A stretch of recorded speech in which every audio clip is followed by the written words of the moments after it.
Remember Buckeye legend JT Barrett? As a redshirt freshman, he had one of the most efficient seasons as a quarterback in Ohio State history.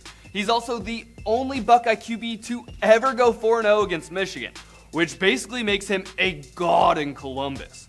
When you're watching games on Sundays, you see a lot of his former teammates, Michael Thomas, Bosa, Zeke, to name a few, but no Barrett. I'm Riley Wynn, and I'm here to tell you just what happened to the Ohio State legend, JT Barrett. In high school, JT was a 4-star recruit and the number 2 ranked dual threat quarterback in the country. Being a Texas kid, he obviously wanted to go play for the Longhorns, but they never even offered him. A few other big schools passed on Barrett, but Ohio State's Tom Furman liked him and convinced Urban Meyer to give him a scholarship. He redshirted with the Buckeyes in 2013. Ohio State planned on having JT back up Braxton Miller in 2014, but when Miller went down with an injury, Barrett stepped up. JT went on a tear in 2014 and was in the conversation for the Heisman.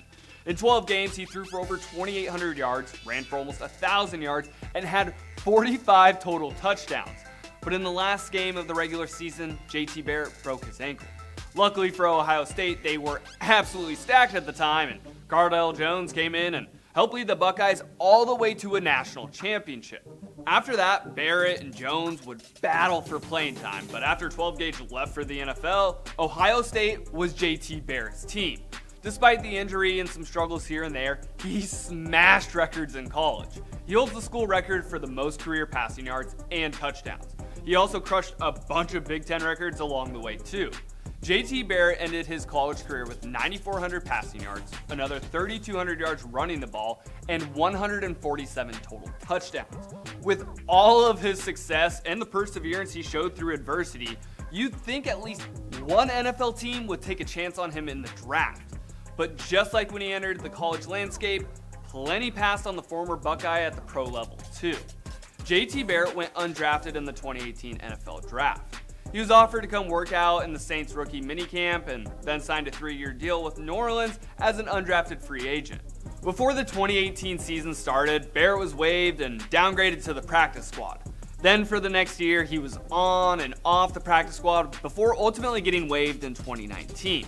Then he had a cup of coffee with the Seahawks, then went back to NOLA for a tiny bit, and then at the end of 2019, he signed with the Steelers practice squad before getting cut in 2020.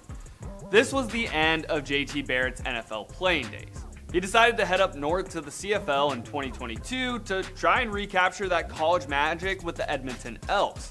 However, JT got hurt and had to retire before his Canadian career even started.